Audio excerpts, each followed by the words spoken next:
chapter 3, and here in the pavilion, this red and yellow pavilion, we're about to have informal conversation, kind of smell workshop. So my contribution here to Basilea, my name is Isabel Lewis. It's a series of workshops and experiences designed to awaken our senses to urban space. And I call this urban flourishing. Because beyond just urban survival, I'm curious about the kinds of bodily practices and bodily engagements that could lead us to actually flourish in these environments, rather than feeling sort of anonymous, standardized, regulated, contained, etc. Can we kind of push open a certain kind of liberatory space by awakening all of our senses? So I invite you to experience smell here. I'm about to introduce Sissel Tolaas, a fantastic, incredible smell researcher who's been working for many years on a very high level, chemist and artist. Thank you, Sissel, for joining us. I'm so excited. So I got to meet Sissel. You can sit here too, Adriana, hello. So I got to meet Sissel Tolaas. I had the great privilege of meeting Sissel at the Serpentine Gallery's Memory Marathon in 2013, where she gave a riveting 15-minute presentation about scent, about smell. And since then, we've become dear friends and taken up a long collaboration of over 3 years now. And I owe very much to Sissel about the way that I start to think about composing live experience. For me, it was always very important, coming from a dance background and being interested in dance, composition, bodily forms of engagement. I think I'd always fantasized my whole life about how to include smell. Like, I remember making theater pieces and imagining, how could I do something with smell in this space? It seems so strange that such a bodily form that is dance would be always primarily experienced through only the visual sense. And I found that to be sort of poor and lacking. And Sissel has just taught me so many things about what smell means, what it does to the body, what it does to your brain, how sophisticated, in fact, smell is as a sense. Of course, the most sophisticated one. Exactly. So this is what I want to talk to you about. Without breaking you with that on the set. Can we get a little more volume on Sissel? I hope you hear me now. Yes. So Sissel said, that it's our most sophisticated sense. So maybe, Sissel, maybe you could just speak a little bit about your trajectory, how you got to do what it is that you do, and teach us about deeply understand it. Of course, it's something we're kind of doing all the time. We are, but most humans smell subconsciously, and they process smell subconsciously. Nevertheless, all that memory that contain at every molecule you breathe, and we breathe up to 24,000 times a day, we move 12.7 cubic meter air with our breathing. And every in and out, except for 2 times in life, beginning and the end, we inhale tons of trillions of molecules that provide information about each other, about the surrounding, about the city, about the planet, and beyond. Nevertheless, we only use up to 20% of that amazing memory that's stored in our subconsciousness forever. And without these senses, and specifically the nose or smell, we will be completely lost. And I know people who lost the sense of smell, their quality of life decrease extremely. So yes, humans are born with a setup of amazing interfaces called the senses. And we primarily live in a world relying on what we see. He, she, it look like. Me, myself, an iPhone. So if we don't start to recharge and train our senses properly again, I think one day we'll be without them. And I decided to rediscover the world live using the interface nose for the purpose. and travel around the globe, literally being a dog for 7 years, doing field work, building up a substantial smell archive, now containing up to 10,000 smells from very much the entire planet, except for a couple of a continent I still have to explore. And life have never been more interesting. And I gain so much more lust to be alive and curiosity, most of all. You know, we are judging by how things look like. Tolerance starts with the nose. And if we don't dare to go beyond what the nose tells you to, you know, I think we are missing out a lot of important, information and joy about being alive. Yeah, this is something very interesting. Also, along with this now long conversation, ongoing conversation that I have with Sissel, this topic of tolerance and smell is incredibly interesting. It's a very political dimension, in fact, smell. And there was actually an occasion of mine, one of my shows that I did in Canada, in Toronto. When I got there, I was invited by the curator officially, etc. When I got there, I butted heads with the head of museum operations because they told me that everyone had a right to a smell-free space, that it was somehow Whatever illegal. that means. What does that mean? Exactly. Like, what is a smell-free space? And what occurs to me is how highly regulated our field of smelling is. I just got back. I did a big project for in Latvia, the Riga Biennale last week was opening. And I went a lot with the public transport because I love to experience how people are dealing with these issues. There was a huge advertising showing a person of a different skin color than myself, literally emitting a green cloud and a telephone number underneath. If you come across these kind of people, here is a number to call, and we will pick that person up immediately.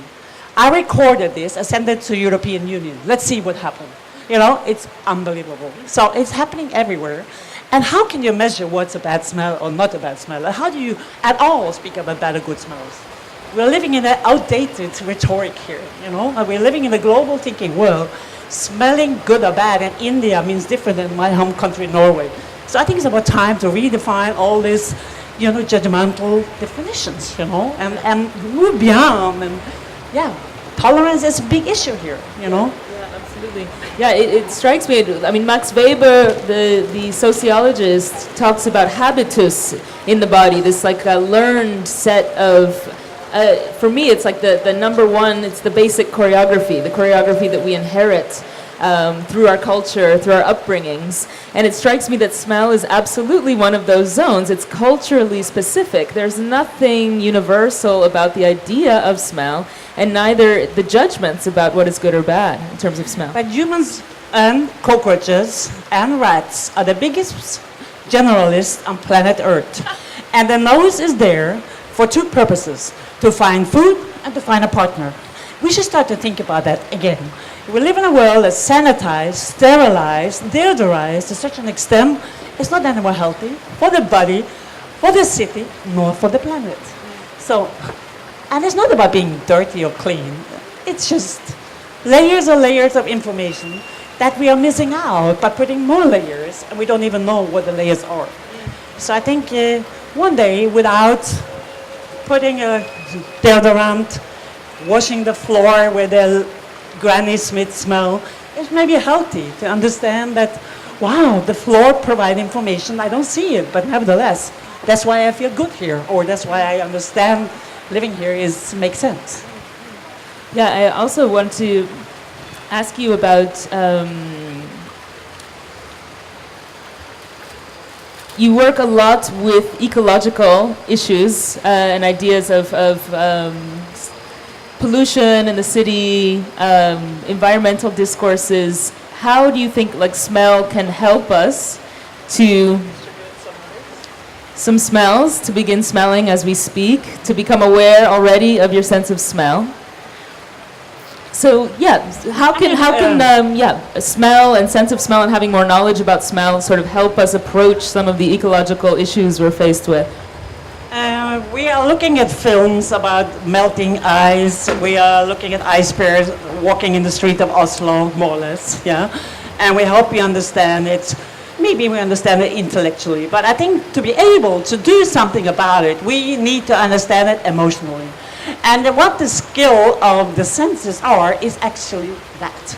Learning in the context of emotion is essential to survival and to understanding and being able to do something according to what you understand.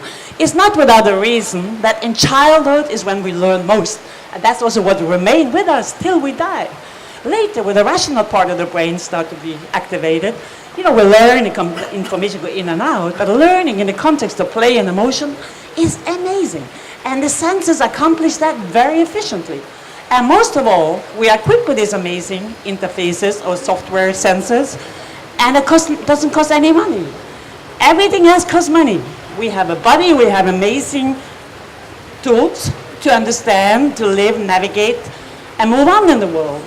And we seem to ignore that fact. And now we have multiple realities and technology literally taking over where the senses fail. So if we don't start to catch up with, maybe one day we will be designing and making art for zombies, And I think, how would you navigate in Art Basel when you were blind? How would you do it? I'm sorry. And I think it's healthy maybe walk around, pretend you're blind, and then write about it or talk about it, just like, hello? I think the biggest illness of our time is disembodiment. We are not at all in touch with our senses, and working with Isabel and trying to implement dance. I remember the DIA Foundation, the train, I still have it in my mind when we put smell molecules on dancers that move in the train, and everybody suddenly had fun traveling with the train. And it was not about the smell of the other, it was just suddenly smell become a topic of interest, beyond bad and good and he and she and it. So it's daring to move out of the comfort zone, project, and place yourself in a different scenario, using a different sense for the purpose. Yes, it's so well put that I would say that the disease of our time, the most dangerous part of our human condition right now is exactly being disembodied. I think that's exactly what we've been focusing on here as well with urban flourishing. New round of smells. Sissel taught me that you can smell your own arm, your own skin if you want to reset. Yes, we are surrounded by smells all the time, and you are not probably professionally used to identify smell without really, knowing what the smell potentially is. So again, the brain is not programmed to immediately identify smells because we never learn it. Mm-hmm. We learn how to see, and we learn, in the best scenario, also to listen. But even that, I think, needs to be a bit, Yeah, definitely it seems, we were speaking about this yesterday and many days here on the Messeplatz, is kind of tracing this trajectory that we have inherited from the Enlightenment through modernity, and that we're still kind of living out the hangover of modernity, as I like to say. We're well into the 21st century, but many of our institutions, all of our institutions, political, economic, etc., they operate upon rationality, logic, visuality, the dominance of the visual. Someone asked me the other day, if going to, through a gallery or through an art fair is more or less akin to now swiping on your phone through images. Yes. And so I had to say, okay, well, what then would be the value of going somewhere if you can swipe just as easily at home? And so it brings up this question of how are we actually using these kinds of spaces where we gather, and what can we engage beyond our visual senses? And different rituals of coming together around in more embodied forms of understanding that are connected to emotion. I love that you bring emotion into it, like you as a PhD in chemistry are speaking about emotion. That's very compelling. Yes. And I think smell is a very efficient way to trigger emotion. Very the quickest processing in the brain to trigger emotion and your memory.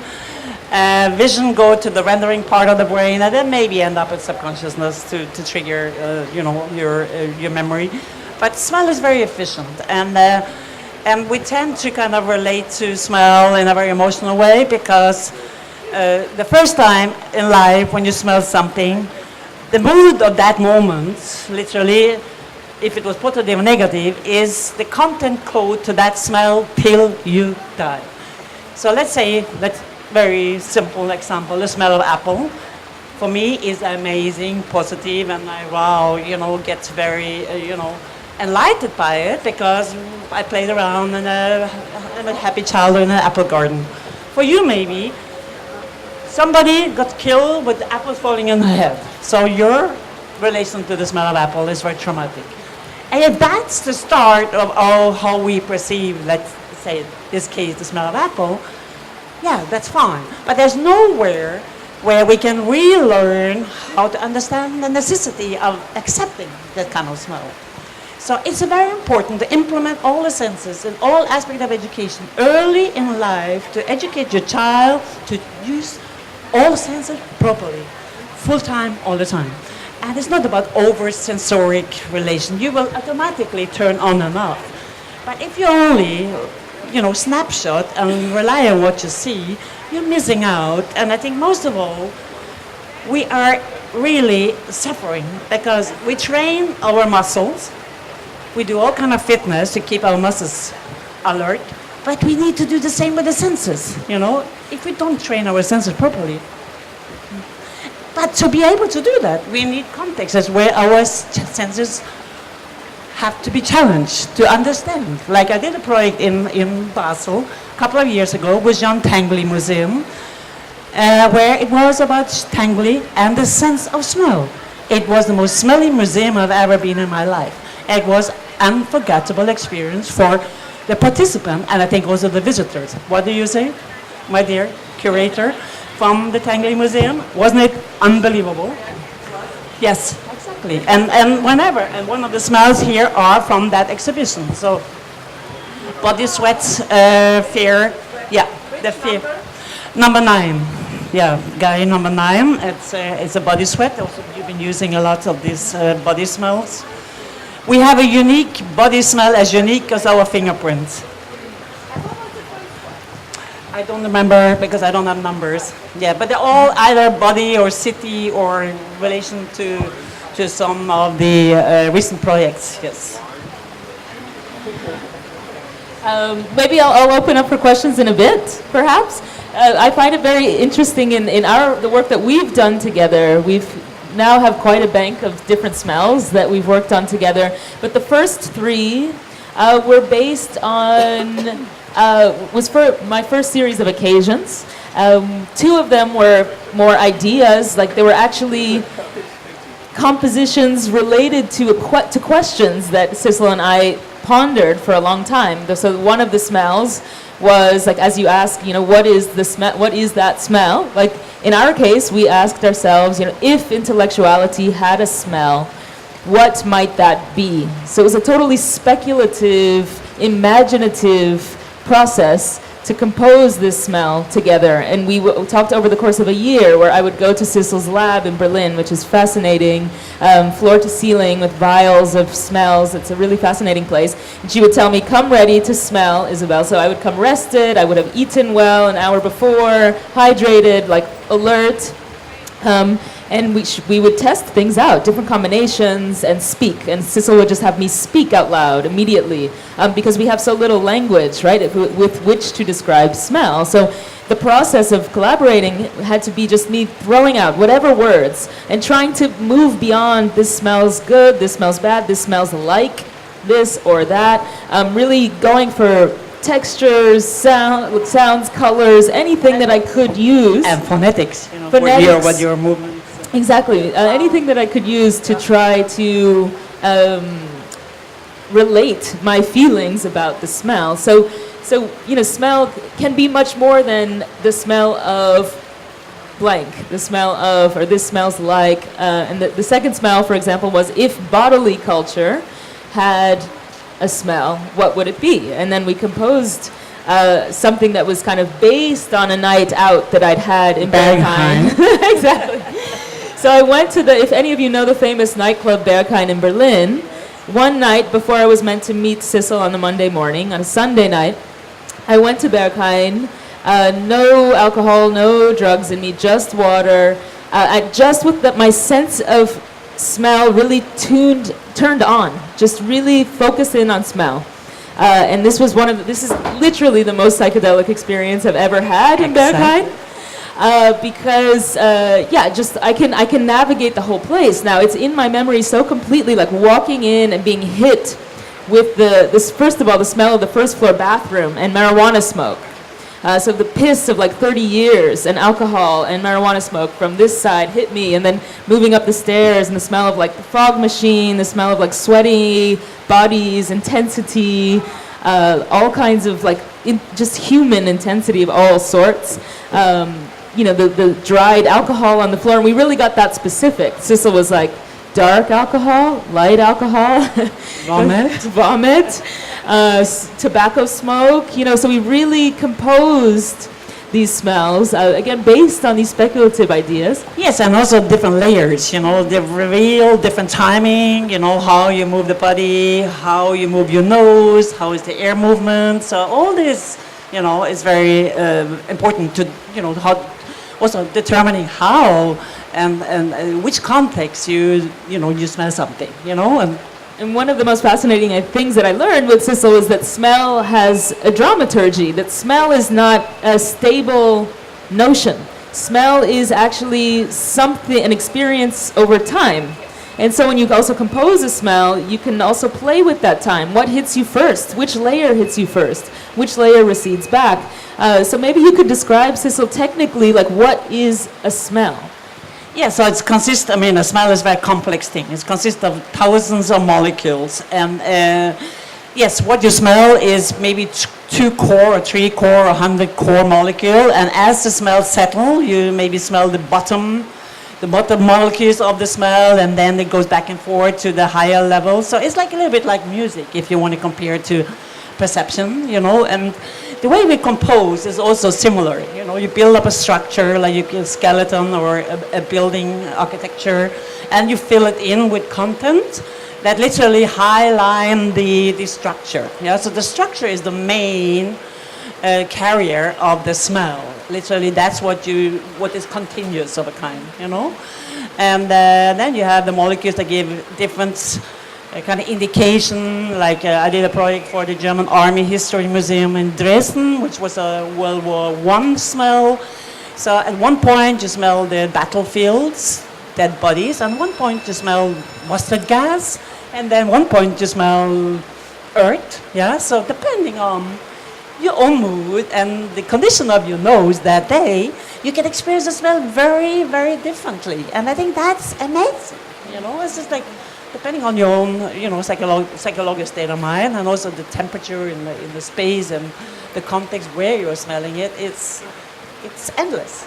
Yeah. And how many? I always love this technical stuff that Sissel knows. Like how many receptors we actually have in the nose. Humans have up to 400. Dogs up to 900, bees 1.5. I think elephants are the most amazing smellers. My friend Porky from South Africa, who is a passionate animal understander. Do you know how many receptors an elephant have? And I found out elephants are so amazing smellers because they smell a lion from far away and they're so slow, so they better disappear before the lion occur.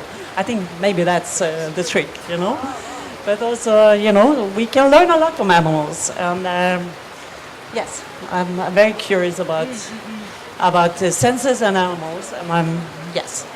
Yeah, it's, as you say, that depending on the state of your nose, we've been doing a lot with Colin, my collaborator, about listening, and like also how the state of your ears is also different every day. And same, like we kind of have this idea that we always see.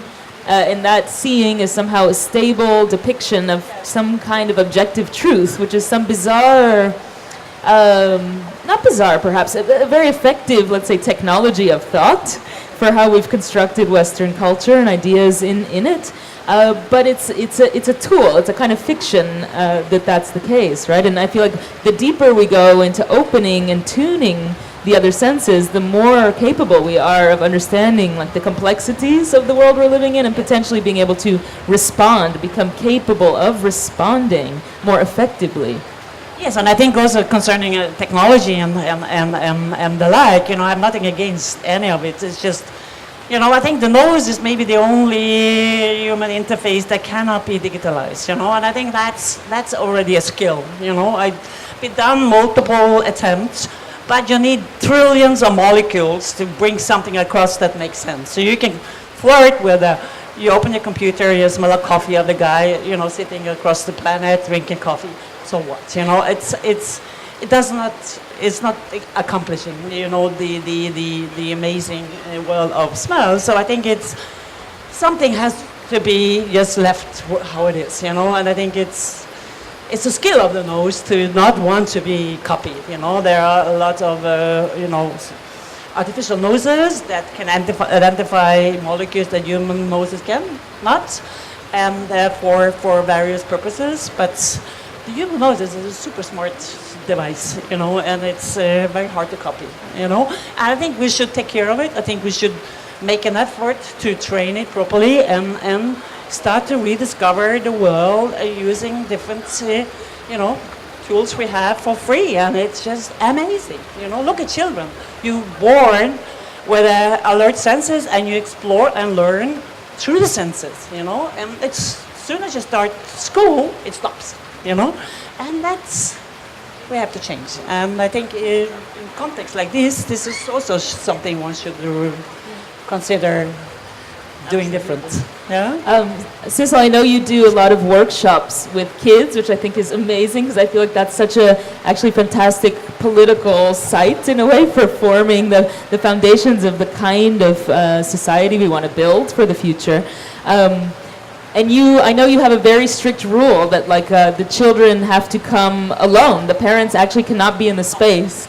Tell me about that and why. Again, we are born neutral, and as soon as your parents and your educator come along, we start to operate with, we call it in the science of smell, hedonic. It smells good, it smells bad. And that's how we move on. Okay, my parents told this is good, and he smelled bad. And so we keep this kind of codes with us in our backpack and memory. And I think it's very important to avoid that to happen. We are very neutral, and I think we have the right to be there. There's a purpose why it is like that. So educating children to use the whole asset of senses very early will make them a better, more happy human beings. And I think peace on earth, I think, is very very dependent on how we educate our children using their body. And we all have a body, and we're all equipped with senses one way or another. And that's a human right to have access to what we can do with that, what we have for free. And I think it's a missing link here, And I've done a lot of workshops with grown-ups. Forget it. All the prejudices in the backpack is already, it's too late. So the earlier you can start and learn from the children again, and maybe apply to yourself, the better, and more happy you will be. So it's, So I decided to focus on children, to put all my, money and time in educating the next generation to use their senses properly, because I learned what it means to have an amazing life by using all the senses for the purpose they were meant there to be for. It's so great. It also, you told me that as you observe the children in these workshops, that again, if they haven't been prejudiced or inherited this prejudice through their parents, then actually the more diverse a smell is, which is how I have started to classify sound, is like its level of complexity or diversity, rather than good or bad. Actually, it's like I can't even really think in those terms anymore, thanks to this collaboration. That's literally life-changing. So the more, and you noticed that the more diverse or complex that a smell was, the more the children were attracted to go back to smell again and again. Yes, again, real reality, kids love reality. The more dog shit, the more garbage, the more they have fun, you know, and smelling is fun. Engaging with issues in the ocean, using your emotions, in this case, smell molecules collected from sites in the ocean and bring across in the context where you really have to engage with the smells and hopefully getting aware and also able to act according to what you understand, using your nose for the purpose rather than looking at films and listening to, yeah. And what is essential also here is how can we contribute to changing mentality is, I think, very important to bring our knowledge to the local communities. If they are not starting to care for, let's say, the ocean in a different way, nothing's going to change. It doesn't help to sit in the United Nations in New York and speak about protecting the ocean and the nature and the planet if the people living close to the ocean are not getting the message. So for me, it's very important to do field work. Being there is half my job. Speaking to the people, bringing the result back to the people, making them understand, appreciate, you know, in a different way. And yeah, so looking into smell as an artifact, as a new method of conserving, preserving a moment of nature. So a smell collection from the Southwest Pacific that I did in last year is now data in my computer. I can reproduce that very moment of the ocean endlessly for different purposes. So it's an artifact that engage the audience in a different way. You have to interact with the smell, and only by engaging with your emotion, you also understand the message in the smell. And I think that's very important. You know, again, back to learning in the context of emotion, being able to act according to, you know, what you learn. Action, reaction, I think is very important. You know, not just action. Sure, absolutely. Also, the fact that we're so inundated with visual information, and as we know, we're so desensitized at this point also to violent imagery, to imagery of disaster. It just comes at us constantly. We literally either, maybe as a form of self-protection, maybe we kind of numb ourselves to these images. They have absolutely no effect on us anymore. So what, like images of dead whales on the beaches, you can see this again and again and again, but is it actually producing any kind of empathy? Yeah, exactly. This is what's fascinating to me about how you're working with smell in this regard. Is like, how do we actually connect to emotion and then actually feel, then potentially become capable of responding? Yes, exactly. But that's like, again, you know, back to what I just said, you know, like, you know, people are very happy to not only understand intellectually, but also understand emotionally and relate to it somehow. And I think this is a very important factor here, that you feel, oh, it's actually also concerned me. You know, the only way it can really have impact on you is if you feel it in your entire body, not just by using your eyes and you're like, I got it. Yes. This iceberg is really having issues.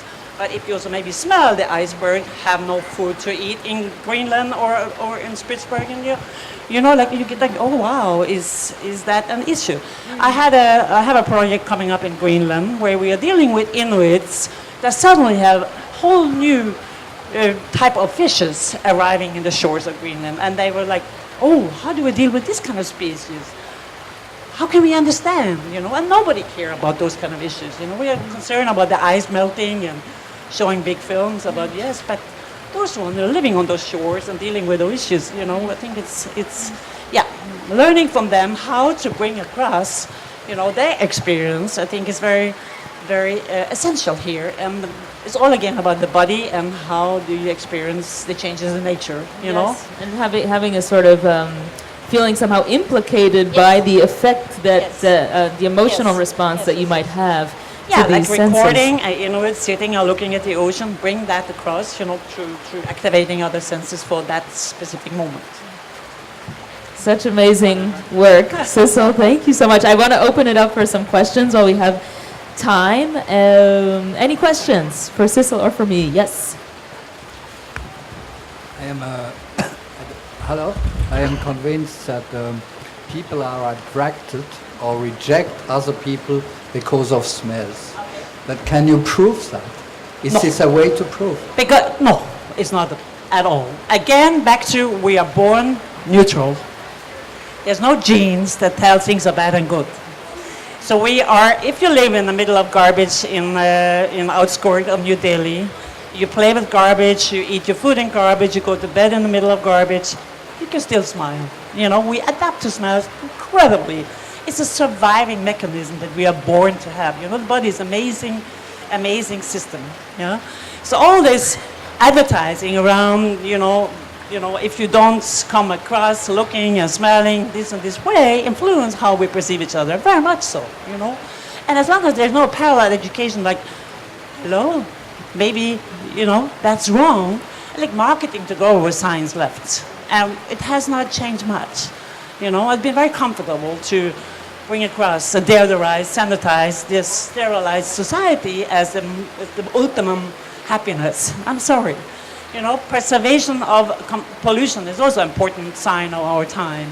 And body sweat is also an important sign of human being. I'm sorry. Yeah? And it's not all about cleaning away and shiny surfaces. It's boring. Do you think you could be attracted through a smell at 7 o'clock in the morning and not at 7 o'clock in the evening? What is attraction for you? Attraction means that you want to speak with a person or you don't want to speak with a person. Do you think it could change? It's changing already. My children wouldn't speak like this, like you speak now.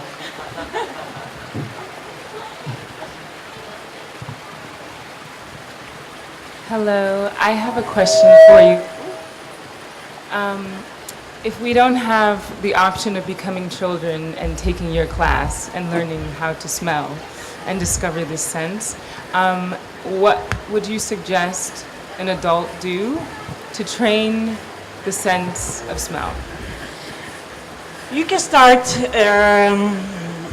in a very small context, pretending you don't see your surrounding. Find your way to whatever in your flat, to your partner. Try to activate your nose once every day. And you start to understand what it actually does to your understanding of your surrounding. Yeah, very much so. The processing of the information going through the nose and through the skin in general. We're not only smelling with the nose, we smell the entire surface of the body. And even organs inside the body have sensors. So it's a lot of information going into our system that is processed subconsciously, And most humans, later in life, except for the beginning of life, when we really smell consciously and that content of that smell is what is stored in our subconscious. Later, we smell the same smell and we hardly react to it, yeah? So starting to kind of be conscious, like you do yoga, you do breathing, you consciously trigger yourself to smell consciously. I do training my nose every morning. I smell set up of molecules or complex smell. Then I drink my coffee, go for a run, read my newspaper, speak to my daughter. So it's just changing a little bit of habit. Yeah? When you say you're smelling different scents in the morning, are you triggering memories and... Yes and no. But I try to keep my nose fit, Like I train my muscles. I don't know which muscles I train when and with what kind of exercise always, And sometimes I smell very consciously, sometimes I just smell. Just sit there, smell, then you breathe. You do yoga, you breathe, and there's a kind of concentration, and you focus on your nose, or you're focusing on listening, or body movement, like with Isabel, and, which part of the body do what for what kind of purpose. A little bit kind of reflection again on what are we equipped with and how does it work, How do anybody know anymore what it means to smell? Nobody, we take it for granted. It's very complex things. And that's not without a reason that we don't have artificial noses that can do, can feel for the robots, then robots would be, the next solution. But as long as the robots cannot feel, and very much the nose contribute to the feeling, in humans, it's still hope, I think. And also I wanted to respond to that as Sissel said, like smell is literally everywhere. So we could even now take a moment to just like smell around. Like literally training your nose is just about smelling things. Like literally smell each other. Smell each other. Smell the surfaces. Smell the art. Around. Today, in fact, at 5 p.m., I will lead a workshop that was very inspired by my work with Sissel. So it's a workshop in which we go through different exercises for first the eye, and then we actually switch to our sense of smell in the second half of the workshop. So if you want to exercise your nose later at 5 p.m., you can do that with me in my way of combining movement with smell. But exactly, and this is something I also learned like through this collaboration with Sissel, is if I want to train my nose, it's literally, it's everywhere. I just have to tune my awareness to it. And that the body itself is a huge landscape. The body does not smell the same everywhere. It's like a universe of different smells. So experiment with your close ones or with people you just meet or strangers, as you will at maybe 5 p.m. in my workshop. Other questions? Any questions? I don't know. As Asian, when I perspire, even after perspiration, I hardly smell.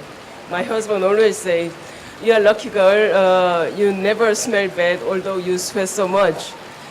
But sometimes for me, things like, okay, then I cannot recognize my own smell. Unless, from body you release something. Yes. So sometimes I don't know if it's good, because that's why I started to use perfume in my 20s earlier, because I was very fascinated. I mean, in my childhood, I always smelled fish or different things because we are in an environment, everything is there. But now I'm kind of addicted to artificial perfume.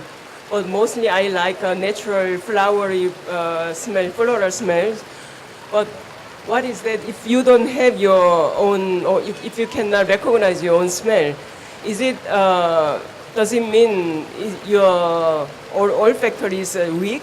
No, Or that's still you are everybody. very- Everybody is like that. Nobody can really smell your own smell. It's a self-defense. It's a natural process. But you can really